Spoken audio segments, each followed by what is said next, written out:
love in the volleyball world. So I feel very blessed to be part of Strong family and to have you guys as fans and supporting us. So thank you so much. Salamat po sa ulitin. Magandang hapon po. Merry Christmas po sa inyo lahat.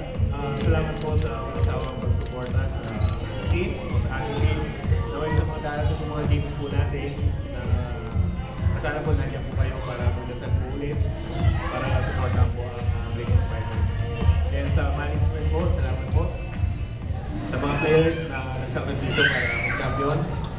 Sa mga fans na walang sawang kahit umulan, nandiyan sila para sumigaw. Walang kapalit kung mag-champion tayo. Salamat.